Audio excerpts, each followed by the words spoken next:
Assalamu alaikum friends. Today I'm going to talk about an important topic, and the topic that I have chosen for today is the leap year. Talking in simple terms, a leap year is a year which consists of 366 days instead of 365. In other words, we can say that a year which has 366 days instead of 365 is known as a leap year. But it is not as simple as it seems to be, but it's a broad concept and needs to be discussed in detail. So before understanding the concept of leap year, we must understand the solar system first. Actually, our Earth completes one revolution around the orbit of the Sun approximately in 365 days and 6 hours. हमारी जमीन जो है वो सूरज के इर्द गिर्द एक चक्कर लगाने में 365 दिन और 6 घंटे का समय लेती है। तो जब हम इन्हीं दिनों को फिर महीनों में बांटते हैं, यहां पे एक प्रॉब्लम खड़ी हो जाती है। We can distribute 365 days, but we can't distribute these 6 hours because 6 hours is not a complete day. It is actually 1/4 of a day, it is quarter to a day, or it is 1/4 part of a complete day. तो यहां पे हम क्या करते हैं, हम यहां पे इन 6 घंटों को इग्नोर करते हैं फॉर नेक्स्ट 4 years. खाली हम 365 दिनों को महीनों में बांटते हैं और इन 6 घंटों को हम रिजर्व रखते हैं फॉर नेक्स्ट 4 consecutive years. तो 4 साल के बाद जब ये 6 घंटे मिला के 24 घंटे बनते हैं, तो फिर उस साल में हम एक दिन इजाफी तौर पे इसके फरवरी में ऐड करते हैं। तो उस साल के फरवरी में आपको 29 दिन मिलेंगे इंस्टेड ऑफ 28। तो उस साल को हम, जिस साल हमने ये साल एक दिन ऐड किया, उसको हम लीप ईयर कहते हैं। और जो ये वाला इजाफी दिन हमने ऐड किया, इस इजाफी वाले दिन को हम लीप डे के नाम से भी जानते हैं। तो यहां पे एक इंटरेस्टिंग सा क्वेश्चन है कि if a child was born exactly on 29th of Feb in the leap year, when will he or she celebrate his or her next birthday? तो इसके 2 तरीके हैं।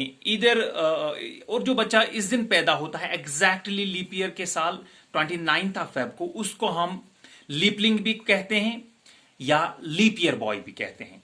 तो ये जो लीप ईयर बॉय है वो अपना जन्मदिन कब बनाएगा, क्योंकि नेक्स्ट ईयर जो है उसको लीप ईयर नहीं मिलने वाला है।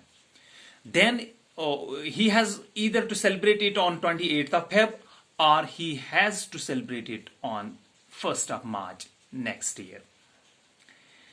लेकिन it is not as simple as it seems to be. यहां पे मसला जो है खत्म नहीं होता है। एक्चुअली मसला एक और है।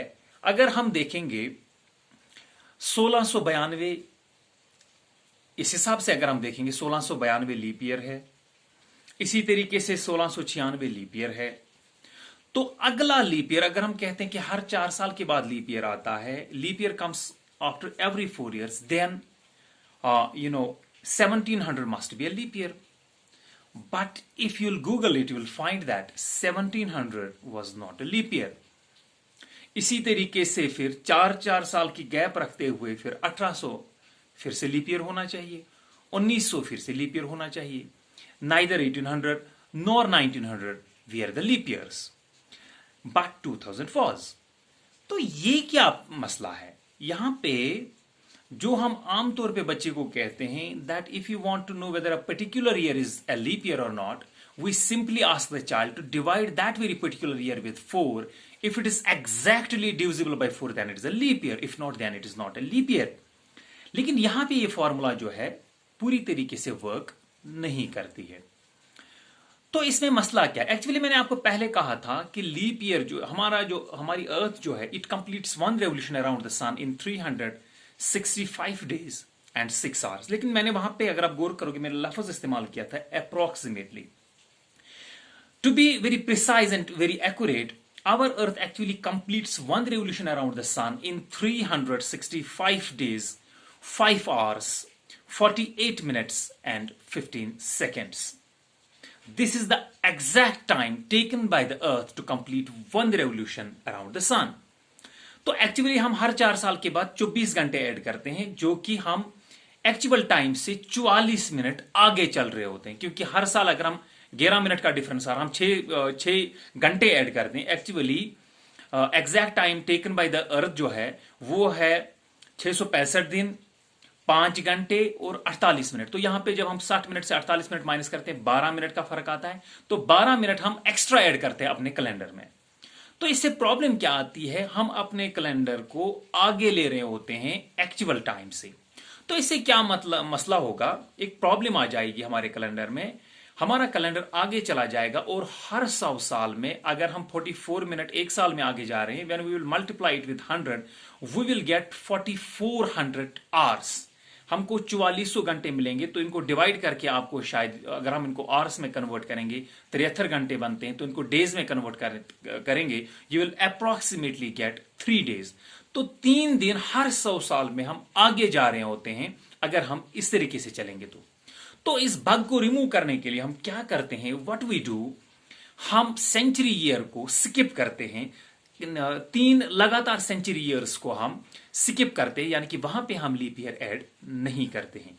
यही वजह है कि 1700, 1800 और 1900 जो था ये लीप ईयर्स नहीं थे, जबकि 2000 लीप ईयर था। इसी तरीके से 2020 लीप ईयर है, 2021 लीप ईयर नहीं होगा, 2022 लीप ईयर नहीं होगा, 2023 जो है वो भी लीप ईयर नहीं होगा। उसके बाद 2024 जो है वो फिर से लीप ईयर होगा। तो इस तरीके, तो आखिर पे अगर आपको बच्चे को समझाना है कि आपको कैसे देखना है कि एक पर्टिकुलर साल जो है वो लीप ईयर है या नहीं, तो इसके लिए एक सिंपल सा रूल है कि जो सेंचुरी ईयर है अगर वो एग्जैक्टली डिवाइड होता है 400 से, not with 4, then it is a leap year. If it is not exactly divisible by 400 then it is not a leap year. बाकी जो सेंचुरी साल के बगैर बाकी वाले साल जो है इनको आप 4 से देख सकते हो, if they are exactly divisible by 4 और वहां पे आपको इंटीजर आता है, कोई डिसिमल में नहीं आता है, then it is a leap year. लेकिन जहां पे सेंचुरी साल आता है, जैसे 1700, 1800, 1900, 2000, 2100, 2200, 2300, 2400, these are known as the century years। यहां पे आपको देखना है सेंचुरी ईयर्स के पास आपको क्या करना है, आपको यहां पे 400 से डिवाइड करना, not with 4 only. If they are exactly divisible by 400 then it is a leap year, if it is not exactly divisible by 400 then it is not a leap year। बाकी सेंचुरी सालों को छोड़ के बाकी सालों को आप सिंपली 4 से डिवाइड करके चेक कर सकते हैं कि ये लीप ईयर है या नहीं है।